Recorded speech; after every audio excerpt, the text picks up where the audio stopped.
حضرت فضیل بن عیاض رحمۃ اللہ علیہ ڈاکو تھے، اور نرے ڈاکو نہیں تھے، ڈاکوؤں کے سردار تھے۔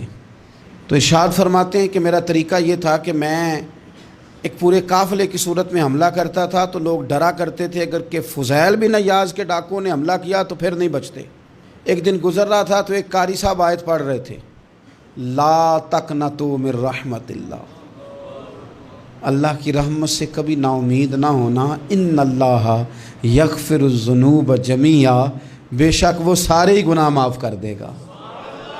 آپ فرماتے ہیں میرے دل میں بات اثر کر گئی، ماننا ہے نا۔ جس نے نہیں ماننا اس نے 6666 آیتوں کا ترجمہ پڑھ کے بھی توجہ نہیں کرنی۔ آپ ارادہ کریں نا، آپ اپنے دل کی زمین کو زرخیز بنائیں۔ فرماتے ہیں میں فوراً وہ آیت سنی تو میں رویا، اور میں وہ حافظ صاحب کے پاس چلا گیا، ان سے اجازت لی، ان کے کمرے میں داخل ہوا۔ میں نے کہا آپ نے بھی آیت پڑھی ہے کہ اللہ سارے گناہ معاف کر دے گا؟ تو جس بندے نے کئی سال ڈاکے ڈالے ہوں، بیٹیاں روتی رہتی ہوں پر وہ مال لے کے آ گیا ہو، مائیں واسطے دیتی رہتی ہوں پر وہ لوٹ کے نکل آیا ہو، اب جی اگر وہ بندہ بھی سچے دل سے توبہ کرے تو اللہ معاف کر دیتا ہے۔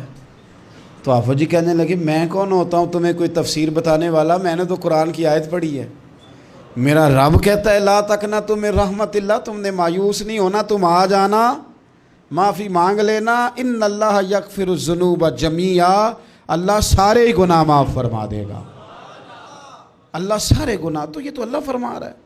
فضیل بن عیاض کہتے ہیں میں نے کہا ختم ہو گئی بات، توبہ بھائی۔ واپس آیا تو وہ میرے ساتھ جو تھے نا ان سے میں نے کہا سردار نیا تلاش کر لو بھائی۔ اب ارادے بدل گئے، پروگرام کچھ اور ہو گیا۔ اب تو لوگ ہمیں تانے دیں گے، اب تو لوگ باتیں کریں گے کہ اوتھے کی لین جانا ہے۔ فضیل بن عیاض کہنے لگے بس بھائی توبہ کرنی، اب تم کوئی اور سردار تلاش کر لو۔ اور اوپر سے نہیں کہا، توبہ کی تقریریں نہیں کی، دوسروں کو میسج نہیں بھیجے، اور لیکچر نہیں جھاڑے، رو کے کہا، درد سے کہا، دل سے کہا۔ تو وہ جو باقی کے تھے نا ان پر سردار کی بات کا اثر ہوا، کہنے لگے سردار ہم نے سردار نیا نہیں ڈھونڈنا، اگر چوریاں مل کے کی ہیں تو اب تو اس طرح تو نہ کر، توبہ بھی مل کے ہی کریں گے، اب اللہ بھی مل کے ہی کریں گے، اب بس تو اگر ادھر جائے گا تو ہم بھی تو جائیں گے نا۔ اللہ اکبر۔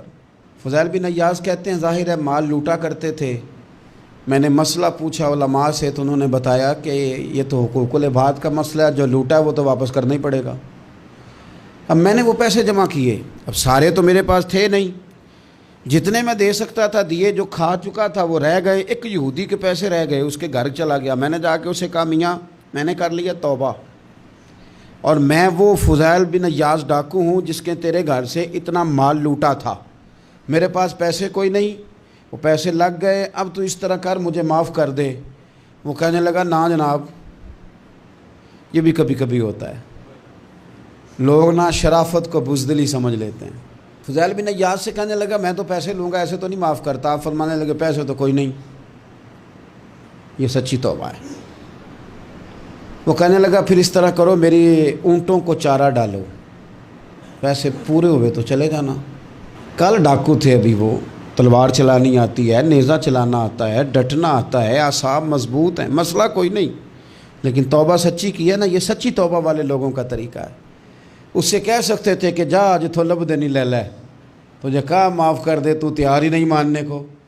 حضرت فضیل بن عیاض کہنے لگے اگر اونٹوں کو چارہ ڈالنے سے تو معافی دیتا ہے نا تو میں تیرے اونٹوں کو چارہ ڈالنے کو بھی تیار ہوں۔ کیوں کہ راضی اللہ کو کرنا ہے، اپنے ضمیر سے بوجھ اتارنا ہے، بندوں کے سامنے سرخرو نہیں ہونا، اللہ کے حضور ہونا ہے۔ توبہ کا مطلب ہے رب کوئی بارگاہ میں سرخرو ہونا، بندوں کے سامنے نہیں۔ حضرت فضیل بن عیاض سے کہنے لگے ڈالیں گے تیرے اونٹوں کو چارہ، کیوں نہیں ڈالنا؟ 2-4 دن چارہ ڈالا تو وہ یہودی ایک دن کہنے لگا کہ یہ نا ٹھیکریوں سے بڑی ہوئی تھیلی ہے، یہ تو ذرا اٹھا کے لا۔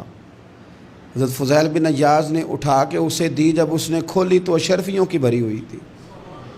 تو آپ فرمانے لگے تو کہہ رہا تھا ٹھیکریاں اٹھا کے لا۔ کہنے لگا میں تورات بڑی پڑھتا ہوں، عالم ہوں، میں نے تورات میں پڑھا تھا کہ مسلمان جب سچی توبہ کر لیں گے نا تو رب ٹھیکریوں کو بھی سونا بنا دیا کرے گا، پھر یہ مٹی کے ڈھیلے اشرفیاں بنا کریں گے۔